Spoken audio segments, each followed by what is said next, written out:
Okay, hi, and welcome everybody. Uh, Tonight here in Finland, we're going to be looking at the law of group progress as part of our work with the subject of basically group work and the new group of world servers. So it's an interesting law, and we'll be getting into that in just a minute.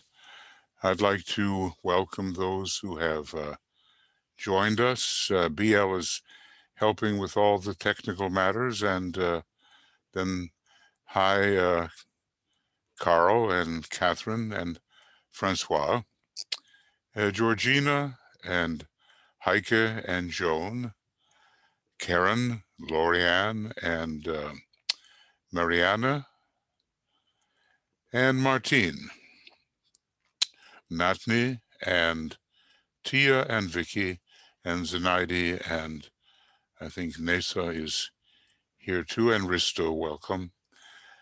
And Ivan, you're joining pretty fast now, so new names keep cropping up on the list.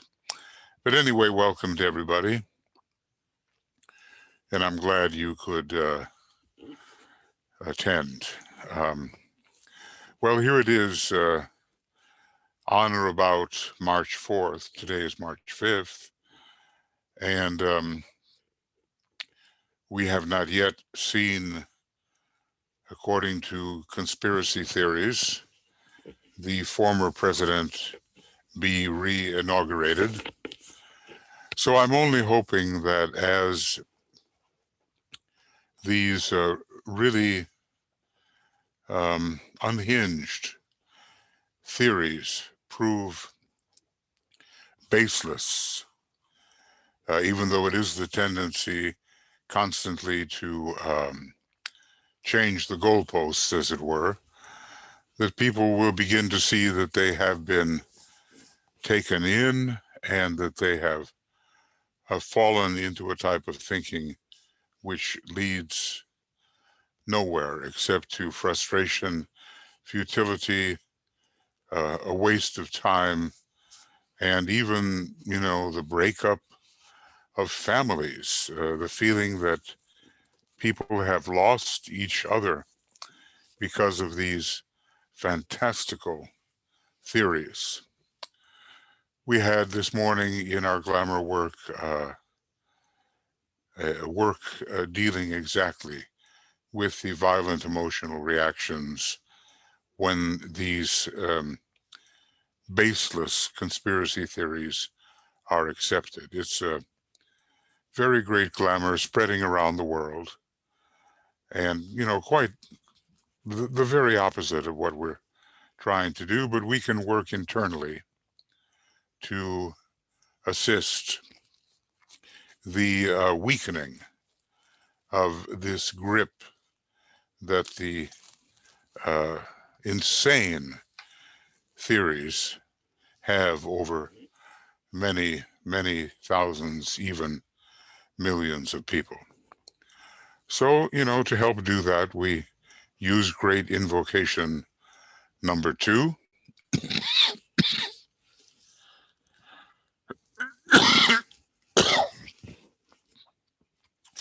Sorry, it's one of those days. It began with frogs in the morning and hasn't quite stopped. In any case, our work is the work of discipleship. And by the way, as you may know, I've been working on discipleship in the New Age, making video commentaries on section 3, which explains the 6 or maybe even 7 stages of discipleship. So they're going up on Makara, and they're going up on YouTube, and you may be interested in following the Tibetan words and my own words concerning what he has said. It's a great section of the teaching and leaves us with a sense of discipleship that we may not have had before.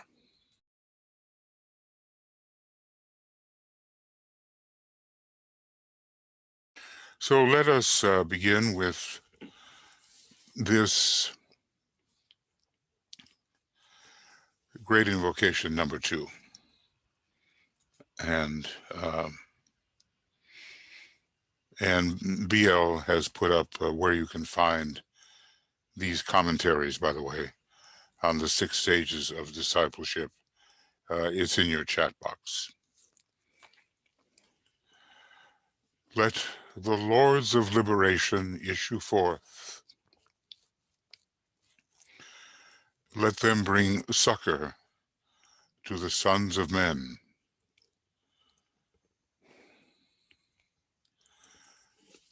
Let the rider from the secret place come forth, and coming save.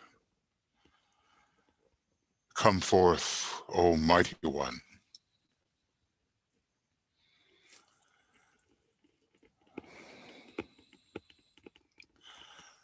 Let the souls of men awaken to the light, and may they stand with massed intent. Let the fiat of the Lord go forth. The end of woe has come. Come forth, O mighty one. The hour of service of the saving force has now arrived. Let it be spread abroad, O mighty one. Let light and love and power and death fulfill the purpose of the coming one. The will to save is here.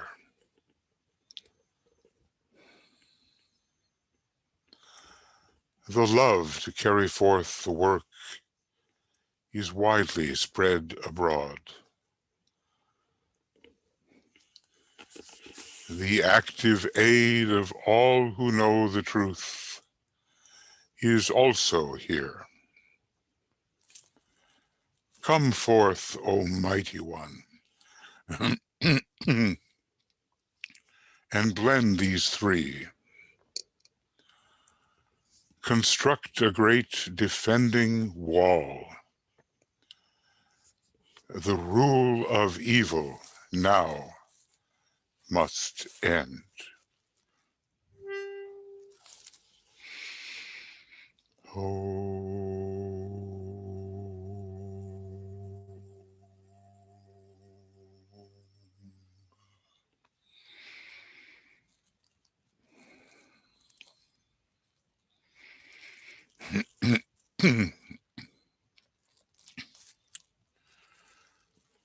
Because the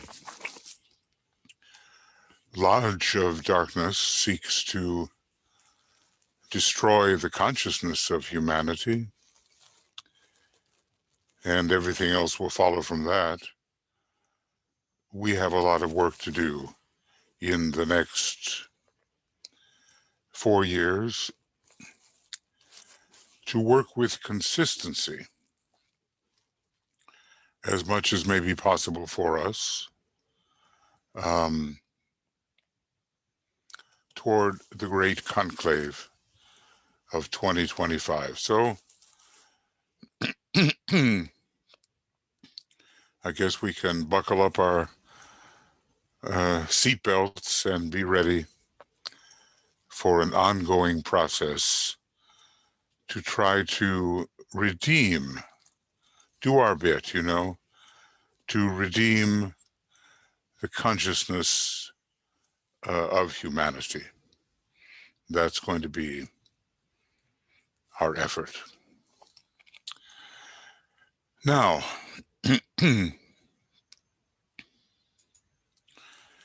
here we have some words about the different laws. I can't remember whether I read this before, but it won't hurt to review it.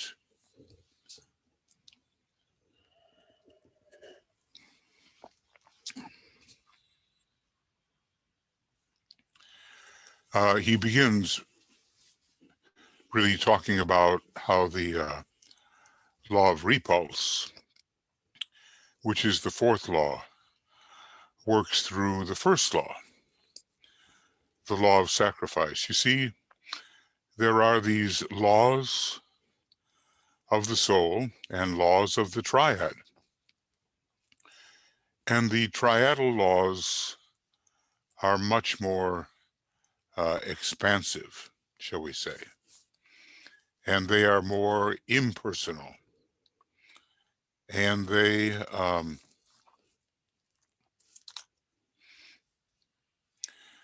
operate in a higher kind of way. And that's why they are a bit less accessible than the first three laws, which pertain particularly to the soul: the law of sacrifice, number 2, the law of magnetic impulse or polar union, and number 3, the law of service, which is the so-called law of water and the fishes. It is ruled by Pisces, just the way law number 2 is ruled by Libra, and law number 1, well, it has much of Scorpio in it, but it's not the only law which has much of Scorpio. Always the element of sacrifice enters. It's foundational, and it enters into all these laws. So the triad, spiritual triad, if that can be meaningful to us, is the threefold expression of the monad. We could call it, in a way, the personality aspect of the monad. It's the one divided into three. Its full force, like the full force maybe of all of these, is felt only after the third initiation, in which the power of the spirit, monad, is for the first time consciously felt. It may be at work, and there may be some little intimations between the second and third degree concerning the influence of the monad and the power of Sanat Kumara and the power of identification, but really,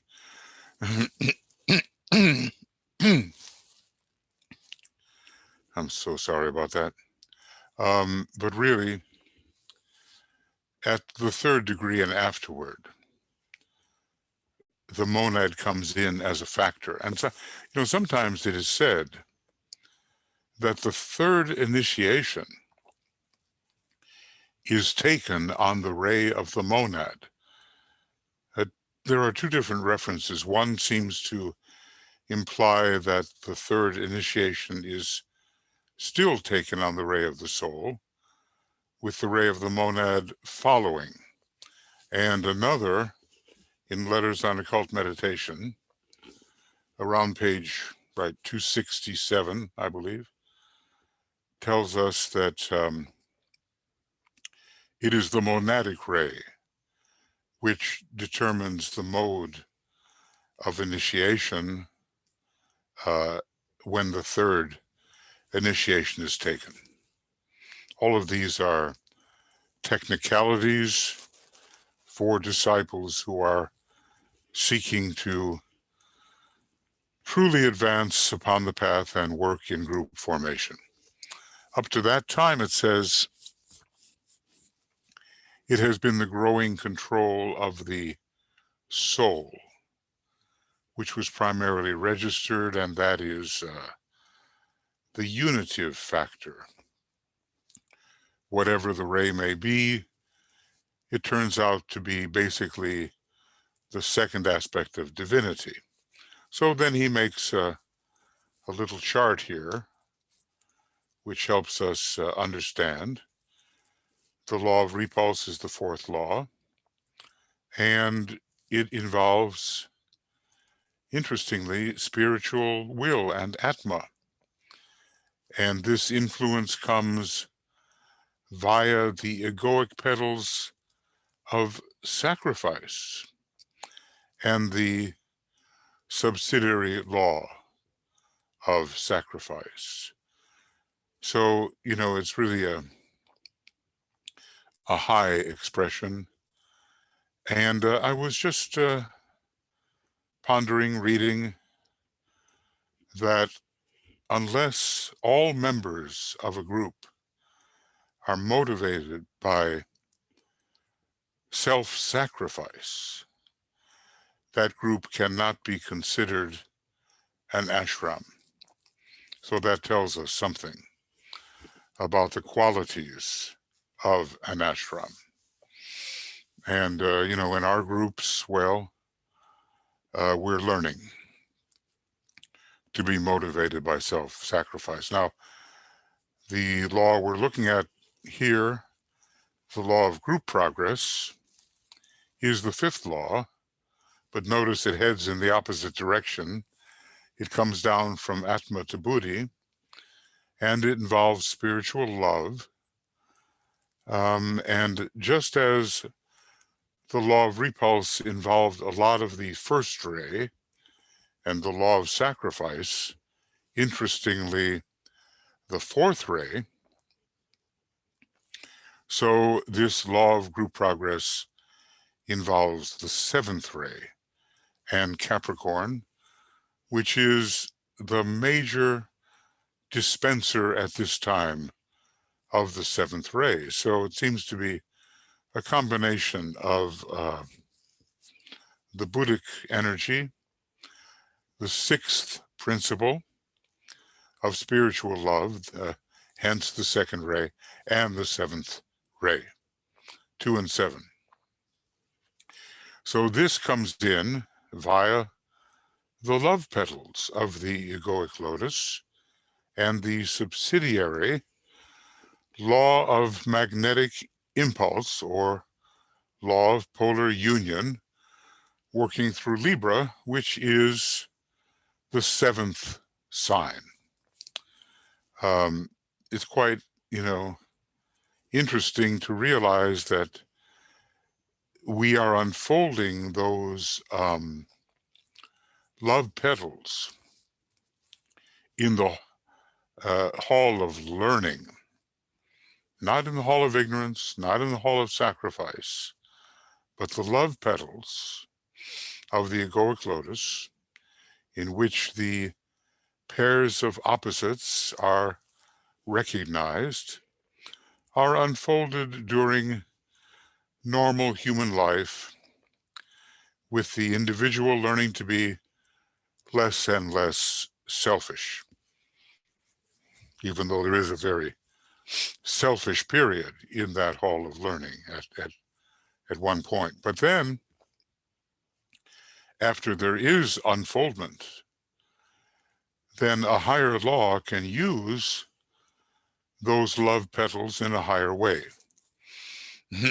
And thus it is with this fifth law, ruled by the seventh ray and correlated with the second ray. Finally, we have this kind of third ray law called expansive response, and he gives the shortest little paragraph about it because it's not something that we seem to be able to as yet understand or obey. but it connects with manas and with the higher spiritual mind. So it's the sixth law connecting with the third ray. You can see the mathematical connection, and it comes via the knowledge petals and the subsidiary third law of service. Well, we're not studying that right now, but it does make for an interesting study. Just two short paragraphs, one on the sixth law and one on the seventh law. But our, what is it? The law of the 4 and the 5. Okay, I forget the name of it. Maybe someone can find that for me. The seventh law of the soul, but it's not listed here. So our work when thinking about the new group of world servers and how they progress together, because they have this they have this group consciousness, which is reflective of hierarchical group consciousness. That's our subject at the moment. And whether we can really engage with this law of group progress, well, it has a lot to do with whether we are successful in building the Antahkarana in the way the Tibetan gave for us to build it. The first part of it is simply attempting to contact the soul from the mind. And maybe all of us have attempted to do that. And let's say in the early degrees, whether of the Arcane School or even the Moria Federation, we work in that way, attempting to bring in the light of the soul into the concrete aspect of the mind, and to develop the mind held steady in the light. These higher spiritual laws reflect themselves in three lower spiritual laws, finding their way into the lower consciousness via the egoic lotus. And here it says the word Antahkarana. It's an older way of writing the word, but I don't know that there's any difference. I don't know, maybe there is, between the Antahkarana and Antahkarana, but it seems to come through the egoic lotus. That's a question of whether the Antahkarana comes through the egoic lotus. Well, certainly part of it does, or whether it bypasses the egoic lotus. And yes, there is an exercise by which we, as it were, bypass the egoic lotus in building the Antahkarana with the 7 words of power, which DK gives us in the rays and the initiations. This statement is the second basic postulate in connection with our study of the Law of Repulse. Okay. The first postulate being the earlier statement that unless there is a thread of light to act as a channel, that which this law conveys will remain unknown and unrealized. So, when do we really start building the Antahkarana? Well, it's not when we certainly begin our meditative work. There's more to it. But as we progress toward the second initiation, we can begin to build it. Okay, now this law of group progress. Okay, that's it. Thank you so much, BL. The seventh law, the law of the lower four, and it's really obscure. I've commented on it somewhere, I think in a video commentary on the laws of the soul that is on Makara. But we're not getting into that now. We're more interested in what it means to participate in group work, which seems to be the very thing that DK is always promoting, and which we seem not to understand very well. And here, thank you again, dear. I've put you as co-host. Okay. All right. Now, let's go on. She brought me some tea this morning when I was sorely in need of it, and now the frogs have come back, you know, so a little more tea might help, perhaps.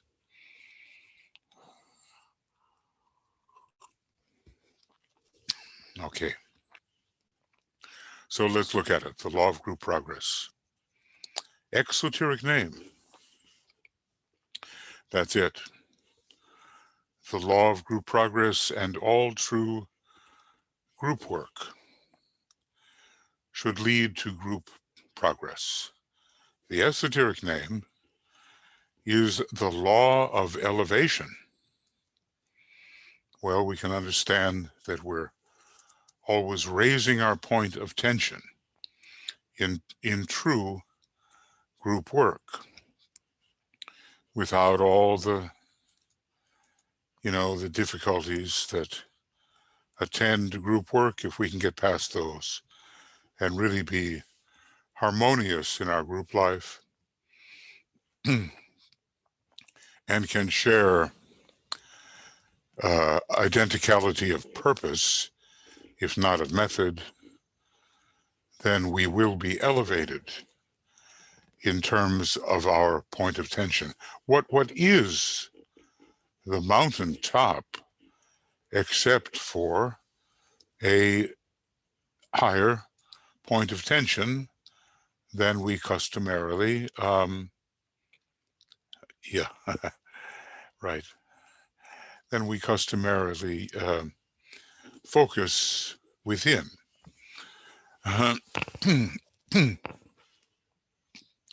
So this law has progressive energy.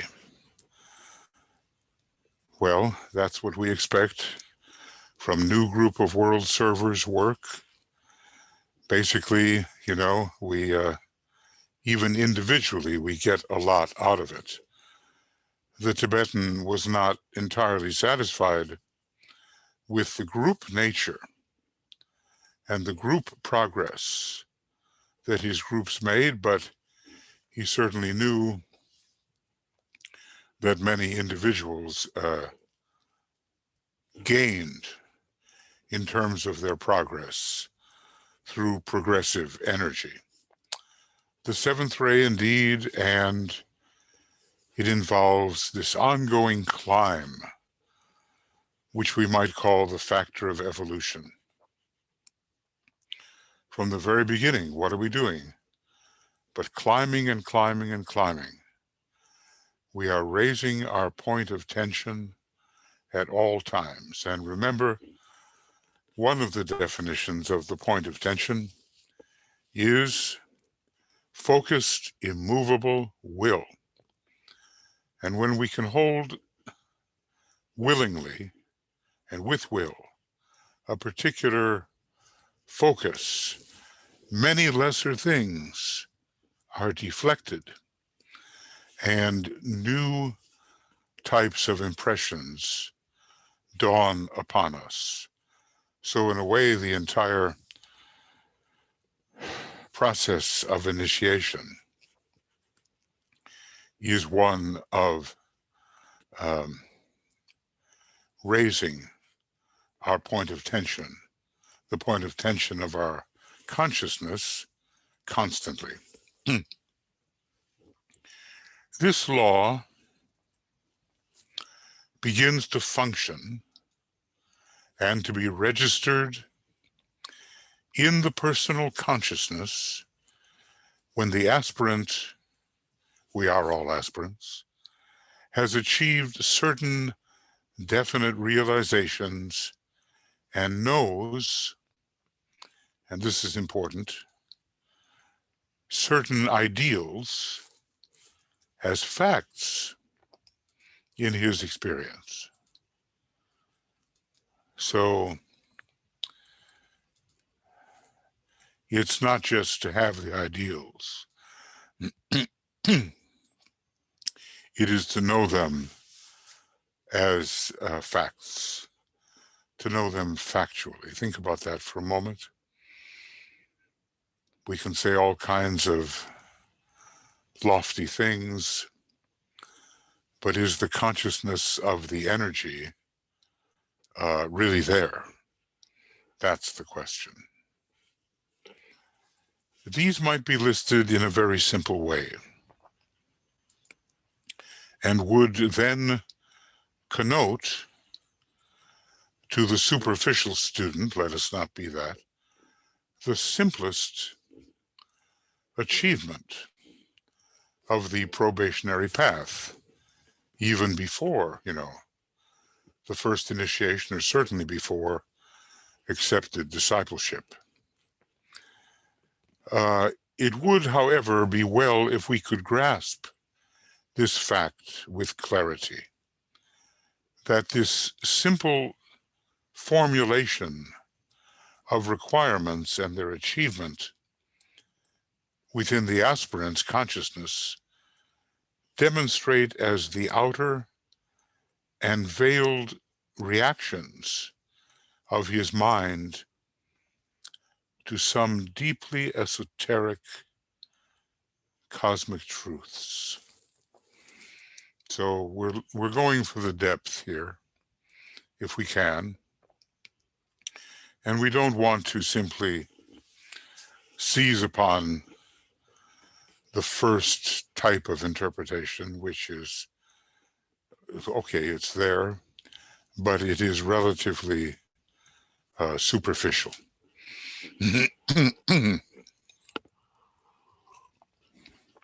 So this is the statement we're making, that what is a simple formulation of requirements is really an outer and veiled reaction of the mind to something much deeper, cosmic truths. So there's nothing really superficial about this law at all. Well, about any of them. And,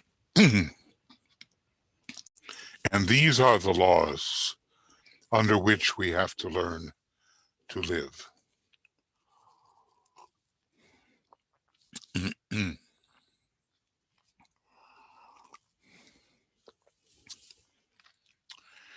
And he goes on to say that the statement we have just highlighted here is, or contains, the very essence of the esoteric knowledge. I'll try to make that stand out. The very essence of the esoteric knowledge. We are engaged in the apprehension of something that even the average intellectual rejects, does not see the value of. But we can if our explanations are clear enough, we can reach the intelligentsia, and they can reach many others. So there is kind of a hierarchical progression in this spreading of the ageless wisdom. And of course, it's best done when there's a group behind it, and the group is focused together at a point of tension and responding to the master, who is the monadic point at the center of whatever ashram the group is gathered around. The quite ordinary formulations, he says, of loving living and of daily instinctive self-sacrifice, note that, suffer from being so vitally familiar, and yet, if we could but realize it, they are only the outer fringe of the deepest world truths. You know, when is a platitude not a platitude? You know, when it is really understood and applied. It's only a platitude when we keep on repeating it in our brain consciousness without really fathoming what it means. So basically, he's calling upon us to have loving living. And that's, you know, I know maybe a few who have it. And daily instinctive self-sacrifice. Well, think of it. Are our lives characterized by this? Daily instinctive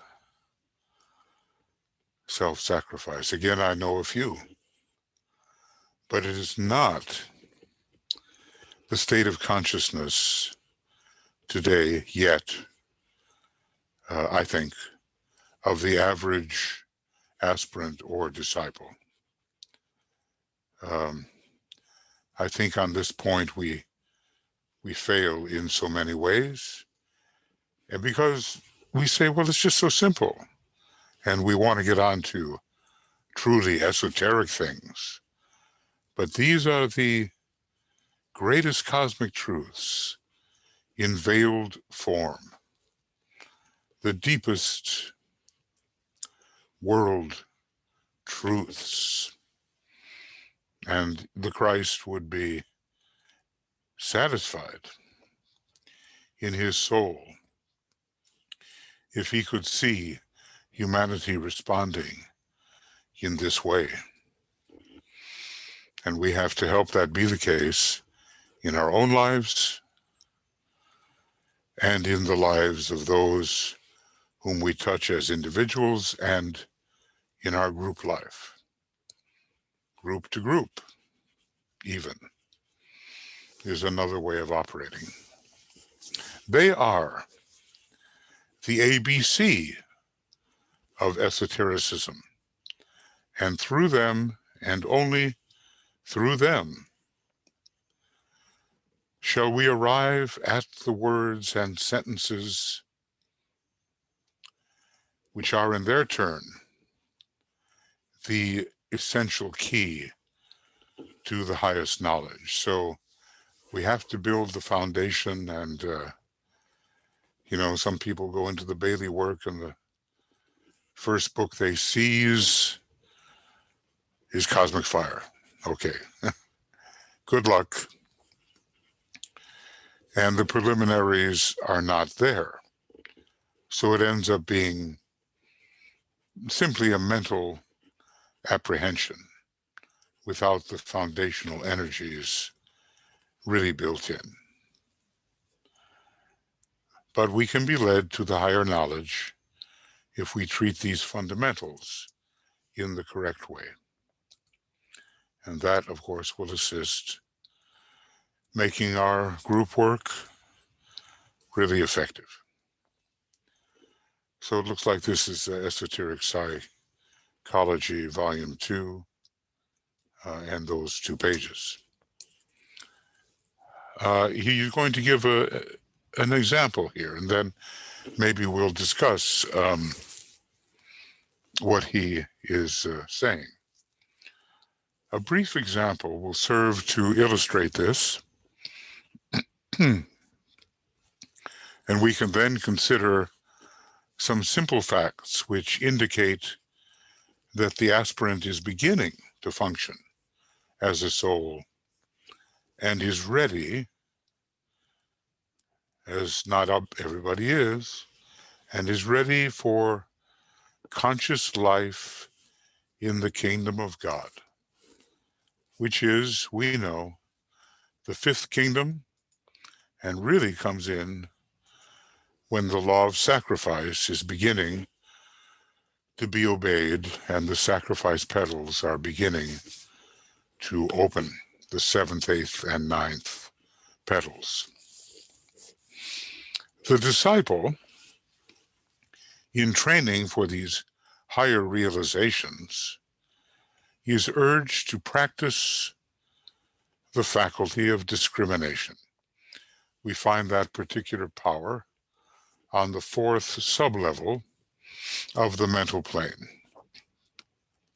You have been so urged.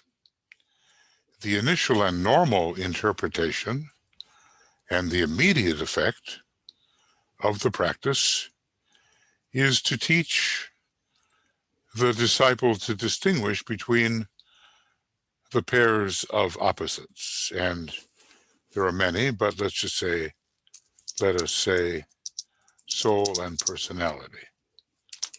Let's see. What we really need here is a different soul and personality. Okay, I'm going to make this a bit bigger. And there we go. Yet, just as the disciple in his early training discovers that the discriminating process has naught to do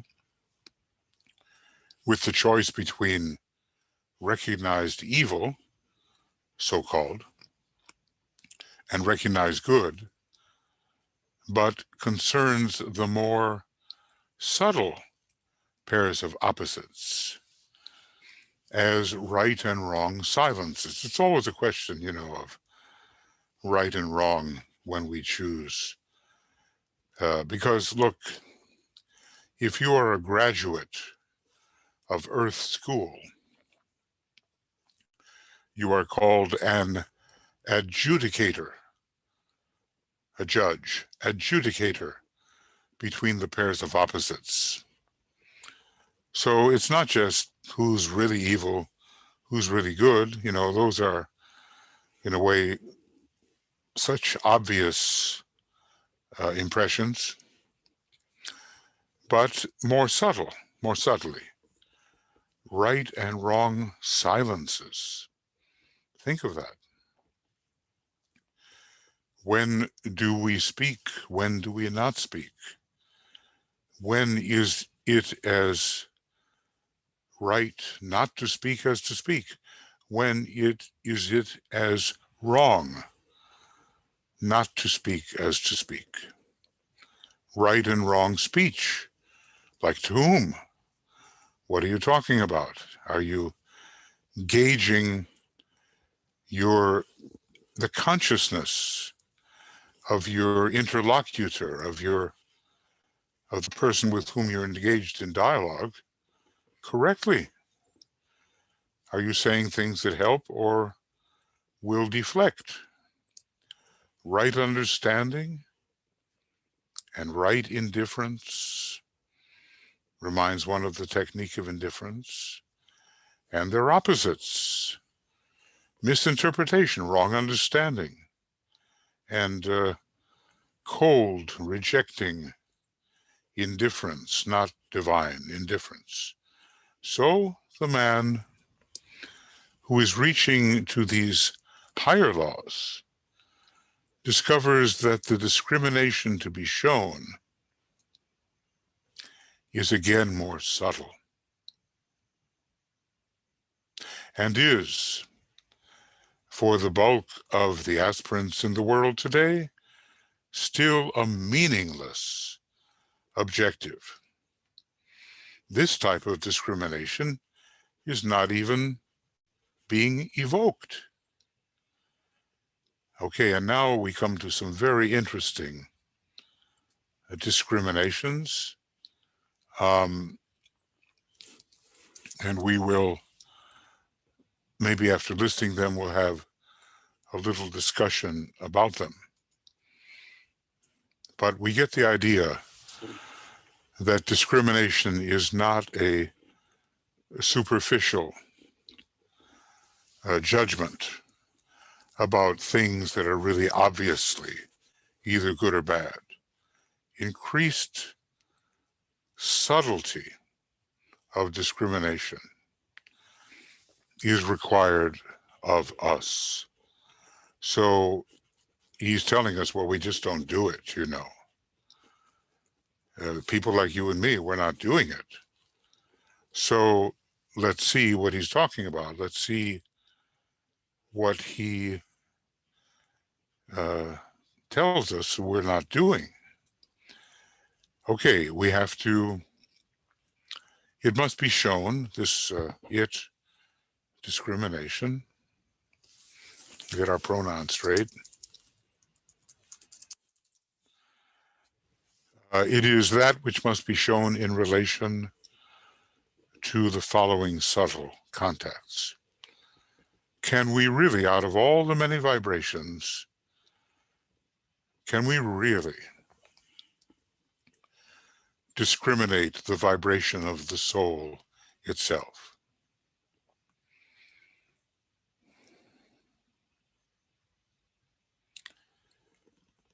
Can we discriminate out of all these vibrations? See, because there are all of these impacts that are occurring, but we're only looking for certain impacts. We want to discern certain impacts and not be mistaken about what an impact really is. Can we discriminate the vibration of the inner group with which he, the disciple, even if unconsciously, is affiliated?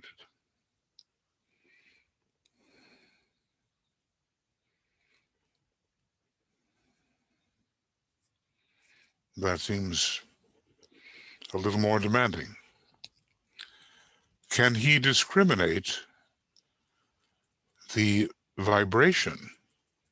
Well, sometimes when I use the word discriminate, you know, I might as well be going up one subplane and also using the word discern. Can he isolate a particular vibration as coming from the source he is seeking? And, you know, discriminate it from all the other possible vibrations. So can he discriminate here, or discern? The two seem, in my mind, to go together.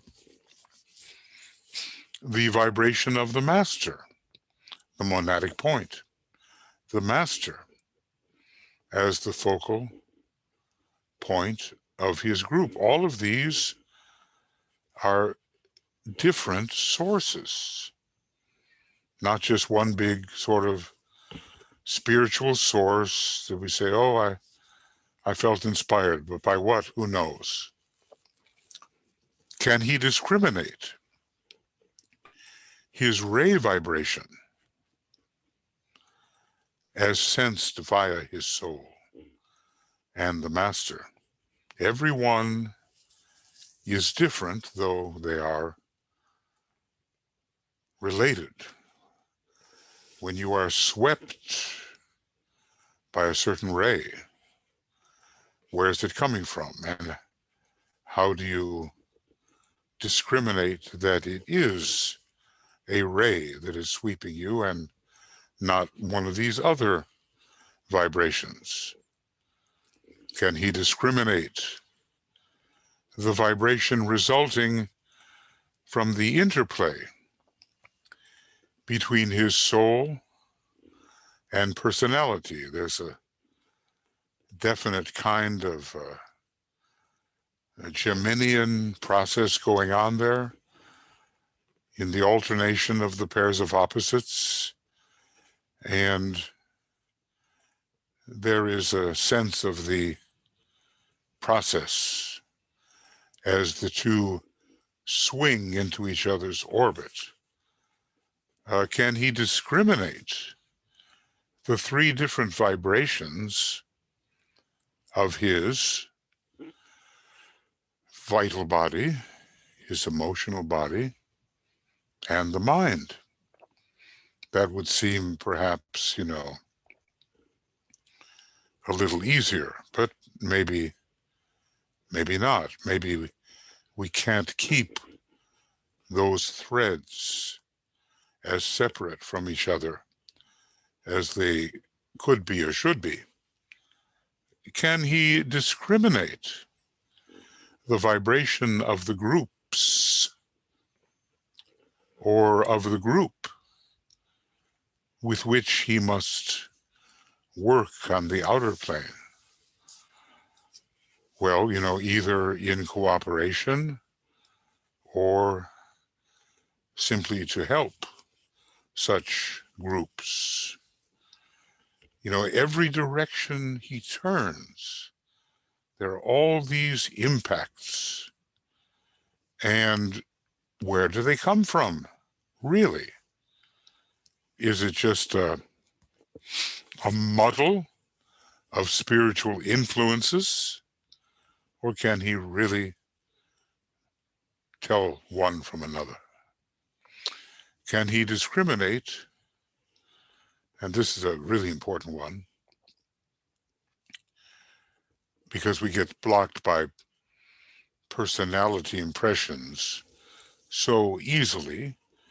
Can he discriminate soul vibration, the soul vibration of other people whom he contacts? Do we, behind all that which seems obvious, can he actually detect, discern the soul vibration? And looks like finally here, can he discriminate the vibration of such a group, a large group, as the new group of world servers? Now, all of these are distinct impacts, definitely distinct. Maybe not to us. Maybe we say, oh, I had a spiritual impression. Well, that's okay.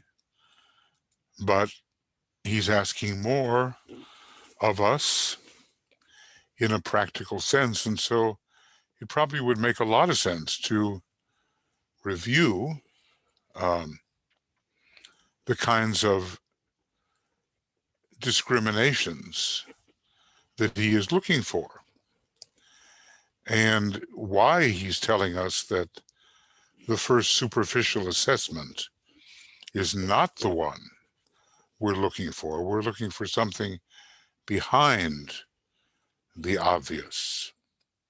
Every time I see this list, I say, whoa, this is really going to require practice. Maybe you can say, well, now I would like to tune in on X, Y, or Z, and you try to do so. And then you say, well, now I would like to tune in on something different. And you have to notice the difference between them if you are successful. Now, sometimes there can be a deliberate tuning in of the kind I just mentioned, and sometimes a vibration will simply impact you, your consciousness, and you have to say, well, where did that come from? Really? Not just some vague spiritual ripple. He does use that word, by the way, when the master is attempting to contact the student. Sometimes a ripple is experienced, I suppose, in the head center. We're going to stop here in just a moment and get your thoughts on these things. These are only some instances, wouldn't you know it? Only some of the type of discriminations which are required for the truly advancing disciple, not just kind of the vague consciousness of the now I do it, now I don't aspirational approach. These he will learn to distinguish instinctively when he is further developed. Automatically, he'll know.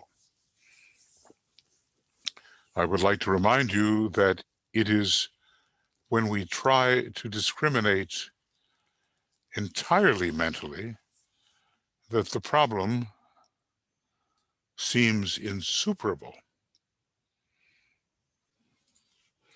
So, other equipment has to be brought into the picture. When the rule of the soul and the recognition of the soul have been firmly established, these different recognitions become instinctual reactions. That's, automatic. And that's what we're looking to achieve. But of course, at first, just like when you learn to drive, maybe if you're driving a shift car, you have to think about the gear shift. Pretty soon, you no longer have to think with your conscious mind about the gear shift because it's a built-in appropriate habit. Intuitional response is the name we give, this is really important, to the instinctual life of the soul. The higher correspondence to the instinctual life of the human body. That's one of those golden sentences that can stand as a landmark for us to orient us. Intuitional response is the name we give to the instinctual life of the soul,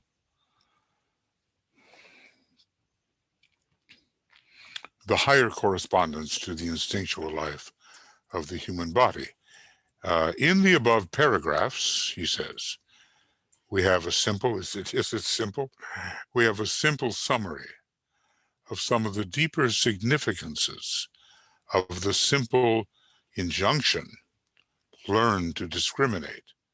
So you see how Master DK has expanded and deepened the whole subject, and it gives us a hint as how we can do something similar. How much have we truly understood this injunction? Learn to discriminate?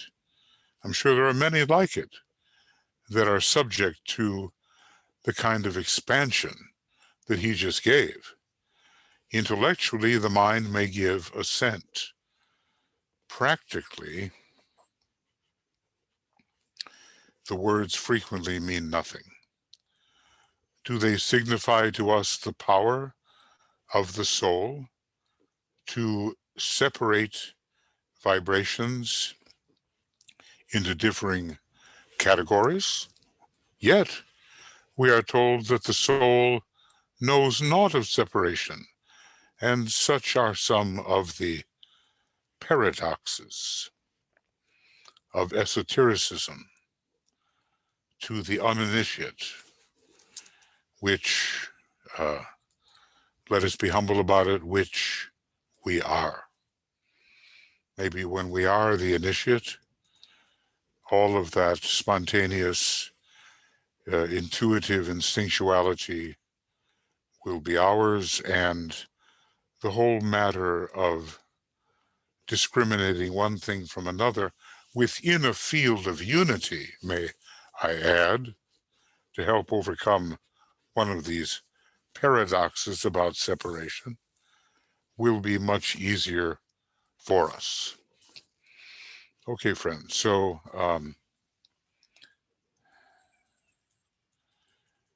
I think we don't need to go any further with it right now. The what he said is very, very rich, and we can work with what he has said for the particular moment. There's a lot here in this compilation, and we're beginning with the law that seems to rule all of the group work, which is the law of group progress. Okay, so let's, BL, you can assist me here.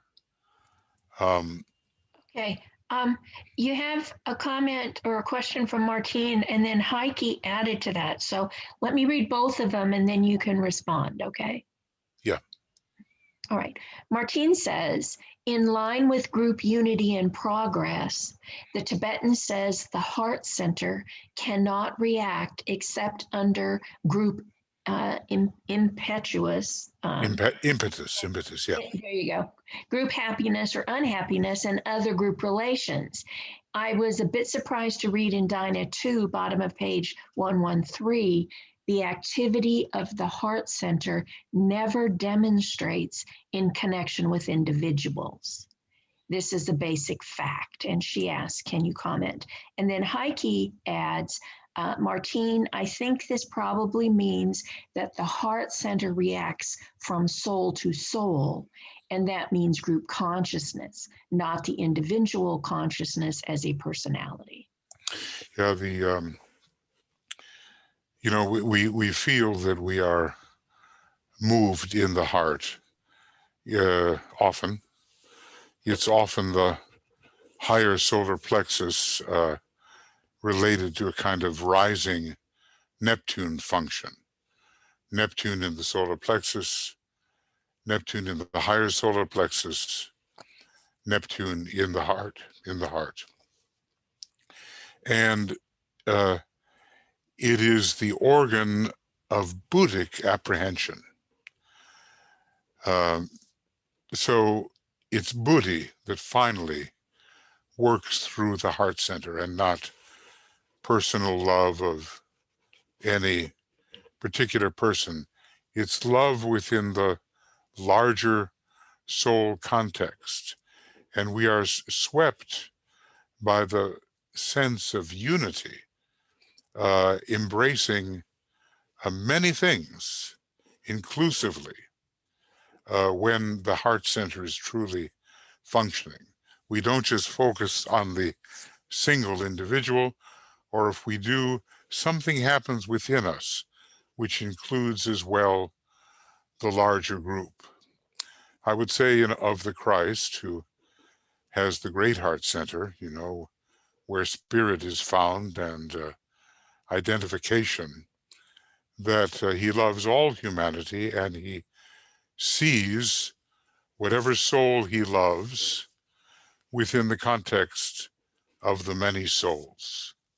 We do feel, I can understand why the question, because we do feel that our heart is activated when we truly love somebody, but we again have to discriminate between the higher solar plexus and the love of that individual within the field of the group, the field of all souls, finally. And that is probably something that we have to learn to experience. See, once we start getting into the spiritual triad, which is where the vibration of buddhi extends into the heart center, it's a very wide field, which is impersonal, that we begin to take in. So the next time we feel swept by inclusive love, let us attend to our heart center and see if there is a difference between that and the more personal love of an individual. And yet, finally, we can follow the second ray mantra, which is utterly inclusive, which says, naught is but me. And that is realized by the effect of the point of spirit within the heart center. So I realize, my take on this still leaves something to be desired, but I think that we can begin to experiment with the kinds of love that sweep through us, from individual to group to all inclusive, and see how the heart center feels and may be involved. It is a Buddhic center, in the same way that the heart and the head can be considered something of a monadic center. But I don't think it's too good to discriminate one heart center from another. I think they all work in relation to each other. And in esoteric healing, it talks about these various 12s, as they are called. Okay, so, we have to, when we're feeling love, what truly is activated?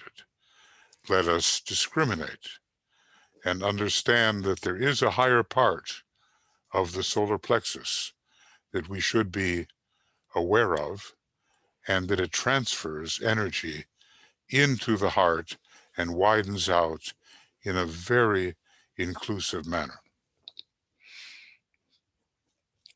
I will continue to ponder the question. Okay, what else? And then Jesse says the soul knows exquisite distinction, not separation. Yeah, I think that's a good way of putting it. There's a difference between distinction within the field of unity, and when we use a word like exquisite, it sort of emphasizes that every apparent part is noticed but not separated off from each other. So there is a real difference here that you are suggesting between exquisite distinction, where we have, let's say, 7 major qualities as part of every emanating source, let's say 3 and 7, that are exquisitely distinct from each other, but are so interrelated that we cannot think of them as separate. So I think it's a very good statement to ponder. What else? Heike says compassion has its source also in the love of group consciousness, right? Even if it seems to go towards some individual into the outer world. Yes, I think it is so. You know, you're collecting through compassion so many things that in thousands of lives you have experienced. There's a grouping of all of these experiences. And when you reach out in compassion to a particular person, you are somehow including all human beings who have to go through this this kind of process. Um, the Dalai Lama, you know, even the way he says the word compassion, I can't imitate it, but it's beautiful how he says it. He seems to include everybody, but for the moment he may isolate one particular person who is the kind of target of this group compassion, human compassion that he feels. But it's not a separative thing. It's within the context of the group soul of humanity. So again, we have to learn how to hold the many in our consciousness inclusively while focusing upon the one individual. It's a variety. It's kind of one of the examples of how to approach the relationship between the one and the many along the line of loving understanding and compassion. Uh, you know, some people have joked, I think this is one of those things attributed to Einstein. He says, well, you know, I love humanity, but I'm just not very good with people. But okay, there's still a little bit of a bridge to be made there, um, which the great souls have made. They love all, they love one in the all. They pity and, well, pity. There's a problem with that word. But they feel, you know, for everyone. And they feel for particular units within the everyone-ness. They can direct that group feeling to anyone particularly without losing the group feeling. So I think, you know, DK was saying, well, if you try to separate things out too much with the mind and don't use the other faculties, the problem will seem insuperable. We do have to use the heart. And Master Moria is, I'm remembering somehow saying that the heart is a great discriminator. Uh, Now, you know, I don't think I can get into that, but the idea that the heart knows what to do in many, many circumstances. Is it true? Ah, okay, yeah. Okay, so thank you, Heike. Now the next one here, BL. From Jesse, he says, oops, Whoop. hold on. Personal love is often an astral emotional reaction. Soul is love inclusive of itself. Soul is love. Yeah, soul is love, soul is light, soul is sacrificial will. Soul is many things, as we reviewed the other night. I am the light of the world, you know, a soul statement. I am the love of the world. I am the sacrificial will of the world. All of this is our great soul identifications.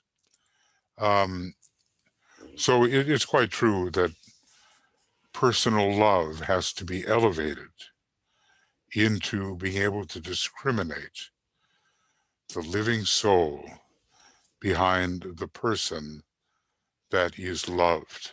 And when that comes through, I think it's a great revelation and really a much deeper form of love. And then it spreads to many people. You kind of wonder, is it possible to love someone in their soul nature without at the same time, because of the dynamics of that soul love, loving many inclusively? Love just seems to spread from individual to individual as the soul is detected within the group soul. So these are all things, you know, we have to work with, we have to experiment with, we have to gauge the nature of the love. I know someone who loves human beings deeply, and that love generalizes to the whole animal kingdom. And the same pain of that love as it might be applied to seeing humans in distress is generalized to seeing animals in distress. And who knows, could it generalize to the uh, plant kingdom and so forth? Naught is but me, naught is but me. Now we have also, I think we skipped Lori here somewhere, didn't we? Yeah. No, we didn't skip Lori. There was a Jesse and then a Lori and then another Jesse we haven't got to yet. Okay. So Let's go. Lori says, thinking in terms of discernment, isn't it true, Michael, that true identification, as in IAB, can only occur after the third degree initiation has been taken? Well, DK tells us that we're learning about it between the second and third degree. And he also tells us that we are beginning to organize the Buddhic vehicle within the triad between the second and third initiation, and also study the will and Sanat Kumara and all that. But in terms of establishing that vehicle of true and reliable identification, I think that the third degree makes that reliable. But we have to reach towards something, you know? And he basically tells us there's a lot of work, preparatory work done along these lines as we are in the middle of the second degree, which is considered a high degree as we move towards the third. Remember that almost shocking statement, which should not be applied to the lower ego. If it is, it'll get us in trouble. But that the second, third, and fourth initiation can be taken in the same life, and probably will, or the next life. So a very rapid accumulation of powers and of capacities exists once the second degree is taken. So if the second and third are taken in the same life, movement towards identification, towards understanding the divine will, towards a greater radiant inclusiveness of transfiguration is already occurring. So we don't want to be too, you know what I mean, have these cutoff points. There's a whole lot of overlapping going on in our development. And everybody is rather unique in the unfoldment of the petals of the egoic lotus. The third degree signifies that all 9 petals, the usual petals, will be completely unfolded, and the synthesis petals partially unfolded. Now that's a very, very high achievement, and even before that starts to happen, the power of identification begins to be something meaningful in the life of the advancing disciple. Yeah, that's what I can say about it at the moment, I think.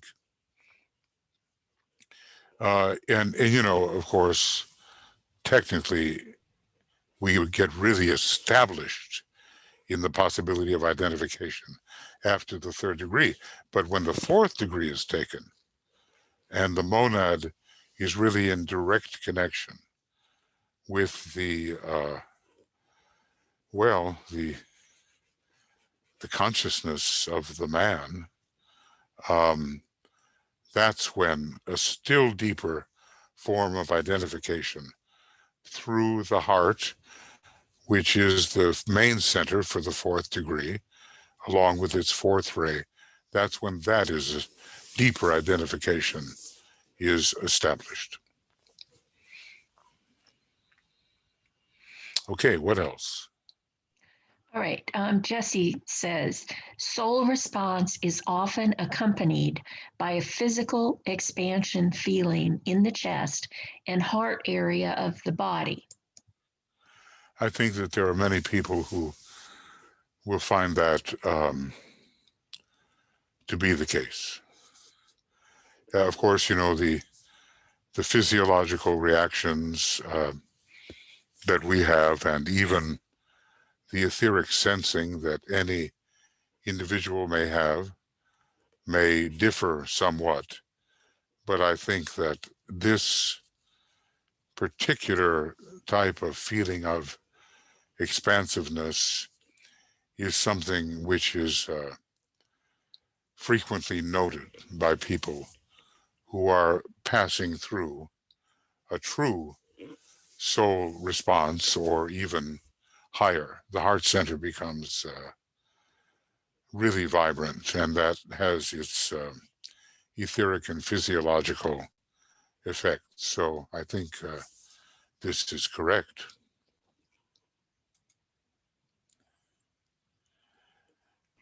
Okay, and then Yvonne says, how should we practice learning to discriminate among the different vibrations? Well, first of all, we can target different types of sources, maybe 2 at a time, maybe those that are adjacent to each other, and see if there is any way that we are actually reaching sources that are notably, maybe I can use the word that was used, exquisitely distinct. So, you know, I want to think about the soul, okay, and I want to tune in with that, and I do my best to do so according to the meditative methods that I have been taught or that I devise. And then I want to tune in on the group soul of which I may be a part. And it's a little bit different, you know. And I try in the way that I best can to visualize and cognize what might be the vibration of that inner group with which I am, even if unconsciously, affiliated. Okay, I've just taken 2 of them. And now, after that effort to tune in on those 2 sources, I try to notice if there is a distinctness of vibration between them. So in a way, I'm practicing discrimination. Another way is simply to recognize when one is hit, as it were, impacted by a vibration. And if one can remember long enough, one is impacted by another vibration. What is the difference between them? How do I feel in the presence of these two differing vibrations? Sometimes they will occur not immediately adjacent to each other. So, you know, that is the hard part, to preserve the memory of what it was like to be impacted by one and now impacted by another. And then we basically look for the difference in feeling. What has it done within our consciousness, and how are they distinct? So in one case, the first case, I originate the contact. In the second case, the contact comes to me, or the two contacts, or however many, and I attempt to find out how these effects upon me are different. It's not just a mental thing. It has to be sensitively felt. So those are the two ways that I would recommend. So, you know, maybe eventually, intuitively, instinctively, we can say, oh, I just received a confirmation from my soul. Oh, I just felt a tuning in from the group of which I am a member. Oh, this was definitely an impact from the master as the focal point of the inner group. But of course, one has to proceed carefully and really sensitively, and then try to feel the difference.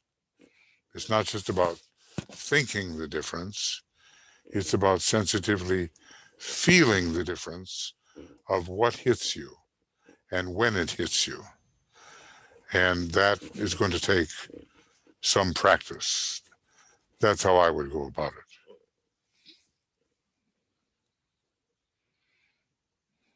Okay. Okay, and then Lori says, inspiring words, thank you.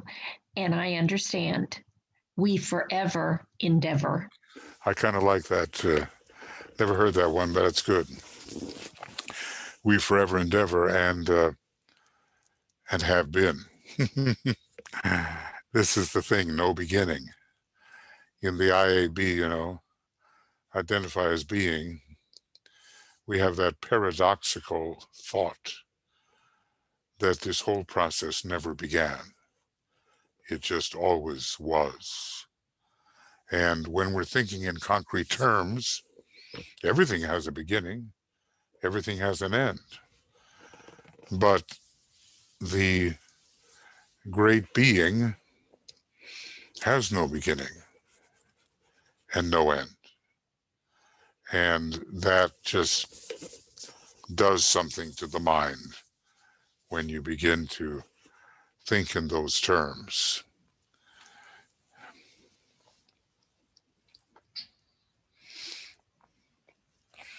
Okay, from Jesse, something here. Yes, soul contact is not about relationship. It's about knowing the other as one knows oneself and being that other. Yes, well, you know, it is not is but me. Now, I would say this, that monadic awareness is definitely about being the other.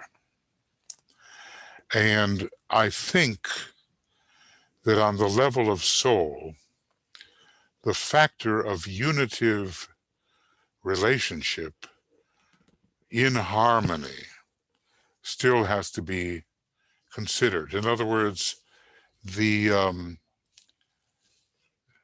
nature of what is contacted is still preserved, but held within a harmonious unity.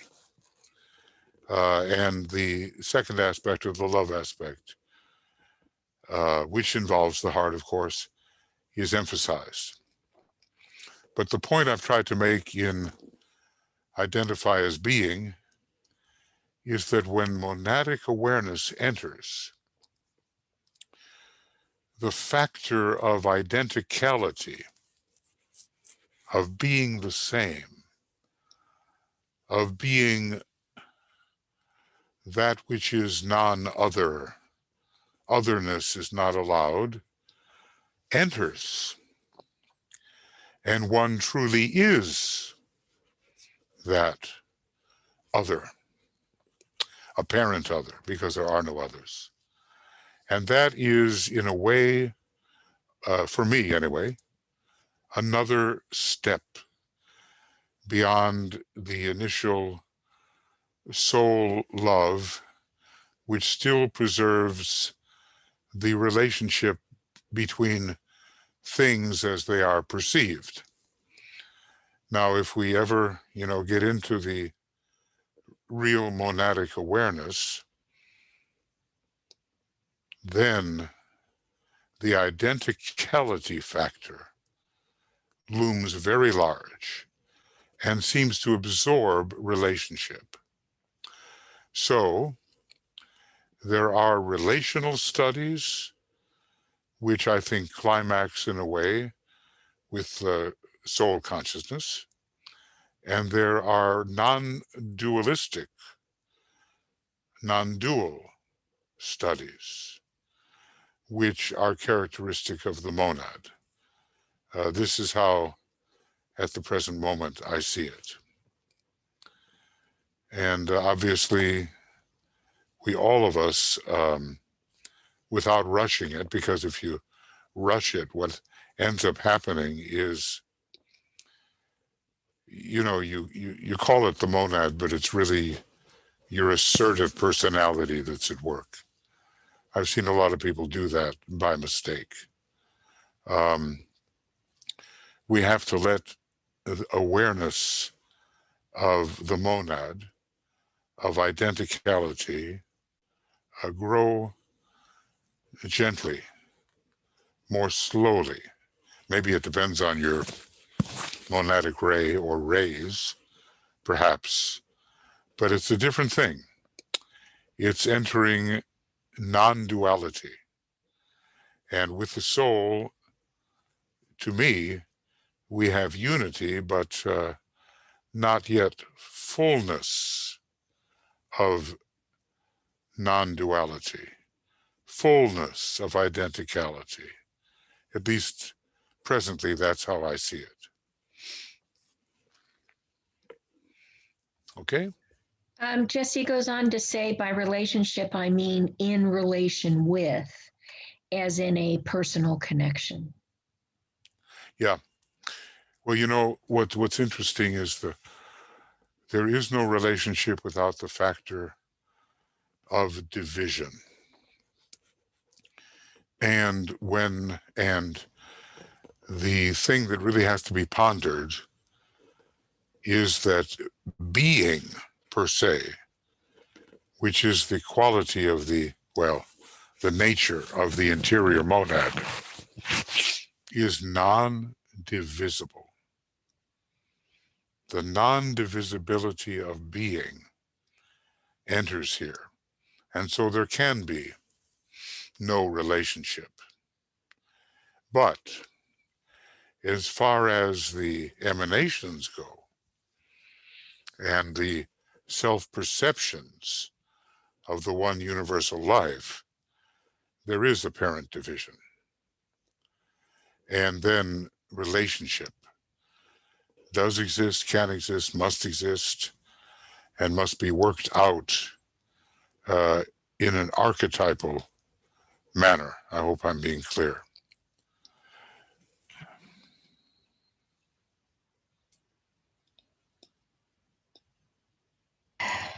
There, sorry.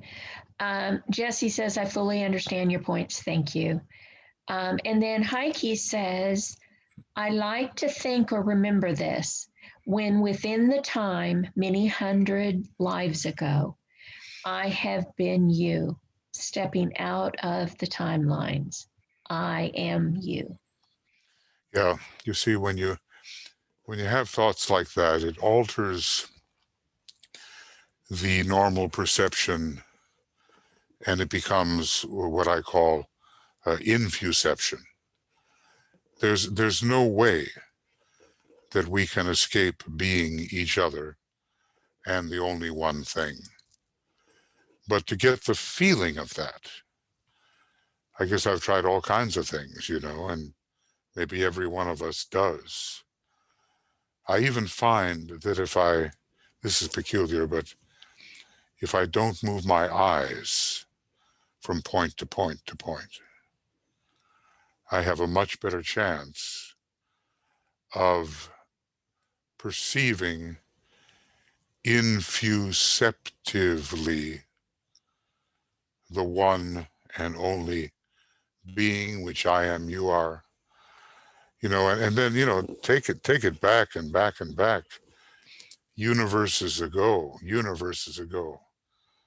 I call them you-agos, You can't get rid of yourself. You just can't. You can't get rid of anybody else either, because it's all one being. And, this is rejected in philosophy. They say, oh, well, that's solipsism. You're the sole being. But yeah, it is solipsism, but in a good way, in a fundamental, non-dual, Vedantic way. It is an enlightened solipsism coming out of India, coming out of Atlantis, coming out of all those who know. So, but of course, the feeling of it, I keep on using that word, but so does Master M. It's not just meaning an astral current. I mean registration, sensitivity. The feeling of it must accompany the thought of it, because it's rather poor and pale thing if it simply remains an intellectual thought. The energy itself has to be there, and that we have to practice, of course. That we have to practice. Okay. And then Jesse says to Heike, beautifully put and a great way to truly understand another. And that's all I actually see. I don't see any more chats, and I hope I haven't missed any, and I don't see any hands. Okay, that's good. That's good. All right. Well, one thought leads to another. I guess the main lesson for this particular program, and I don't even know which program it is, the main lesson here is about discrimination without separation. Discrimination without separation, overcoming the great heresy of separateness, and yet detecting the many threads of energy which go to make up, the unified whole. That is what we've been looking at, starting with the law of group, the law of elevation and the law of group progress. Yeah. Okay, good. Good. Okay, And I just wanted to tell you this is program 3 in this series. okay, good. Thank you. Thank you, Bill. And So, I believe, if I'm looking at the calendar right, that we yeah. will have one again next week and that it will be at 6 a.m. Okay, and so beginning program 4 in this series at 6 a.m. GMT. Okay, great. Now, tomorrow morning, I think it's Soul of Nations. Is that it? I believe so. And it'll be, it's a broadcast, isn't it? I believe. Yes, that's what I show. Yeah. And tell you what, friends, some people have trouble sometimes making links work. You know, I do two things. The button may work, usually does, that kind of little rectangle, or not. But I also, at the bottom, Anne has put in the actual full link to the program. So if the button doesn't work, use the full link. Also, I sent to Joe, and I don't know if I sent to you, BL, the method of getting rid of the very strange subscript words that tend to appear at the bottom of the image when there's a broadcast. And when you're speaking Finnish and it's only translating English, you get some very strange words indeed. So I sent from our Finnish uh, expert, he's a very astute in these matters, the way to get rid of your subscript if you are being bothered by subscript problems. I can't exactly tell you what it is, but did you receive that from me, BL? I sent it to Joe, I know. And Yeah, I don't think I did. The functionality in YouTube is different than the functionality that we have in GoToWebinar. So, okay. um, Well, look, if you need that, Uh, please let me Michael. know. Yeah. Oh, Michael, are you Yeah. there? Yeah, I snuck in like a little bit of late. Sorry. Okay, it's okay. Okay, but Um, that's yeah. the closed captioning, it's called closed captioning or subtitles, and it's pretty much just on the bottom of the screen where you click the gear icon and you can turn off the captioning. Now you say captioning or Yeah, capture it's caption. captioning. Yeah, it's closed captioning and Okay. it's automatically, trying to do speech to text. And it does come up with a lot of weird words if you can just disable it. Okay. Well, that's easy. Yep. That's easy. So if you're having trouble, try turning off closed captioning at the bottom of your screen. It's in Zoom, right? Is that it? No, no, it's not in Zoom. It's This in is YouTube you're talking YouTube. about, right? Yeah, YouTube. Yeah. Yeah, yeah, yeah. And if you have further trouble, then write Michael Crow, who has just appeared miraculously. Okay. And maybe he can guide you further. So closed captioning is the problem. We received, well, I know it can be very distracting when those really strange and even antithetical words appear. So do it that way if you're having trouble with subscript closed captioning. Okay, thank you. Thank you. All right, friends, let's close with the um, great invocation. And I appreciate your presence, everybody here, and very grateful, for your ongoing participation. So let's see where we are. And here is the great invocation. And we'll close in that way.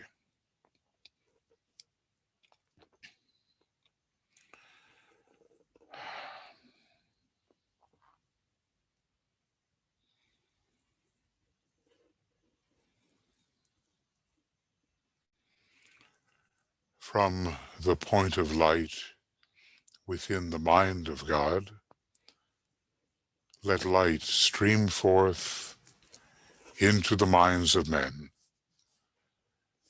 Let light descend on earth.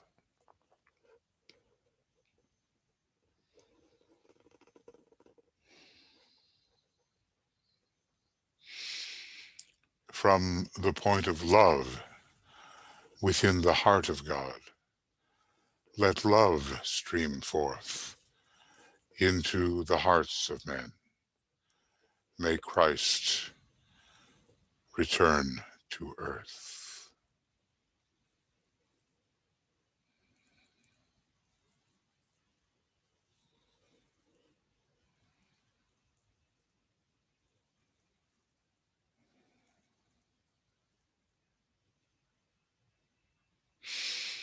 From the center where the will of God is known, let purpose guide the little wills of men, the purpose which the masters know and serve.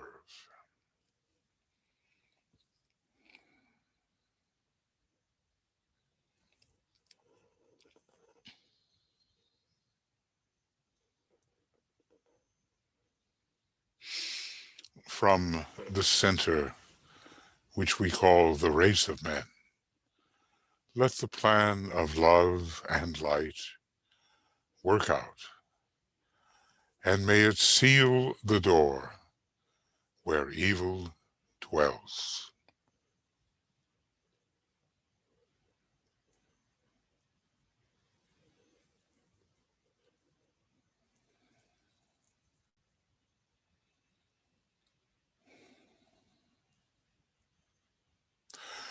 Let light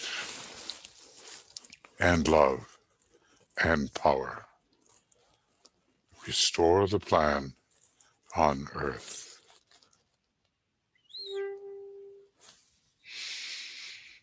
Oh.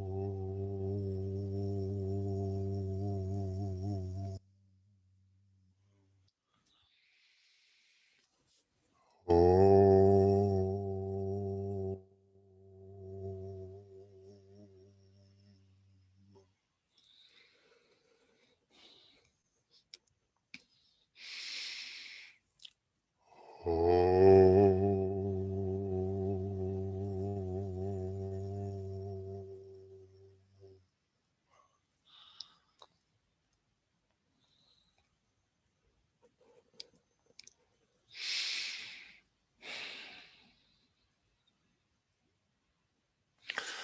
Okay, well, we'll see some of you maybe tomorrow morning.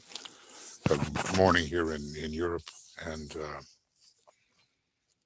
it will be on the soul of nations. There's quite a bit going on in some of these nations right now, as you know. So we have work to do, doing our little bit, and grateful to all of you. Lots of love from our whole communications group and the different organizations represented. And we'll see you before long. And remember, you have lots to study coming up. Lots of the Tibetans' books to assimilate. And who can say that they have assimilated this wonderful teaching? So let's all get busy, and do that as much as possible in the next 4 years or so before the new teaching begins to arrive. Bye-bye for now.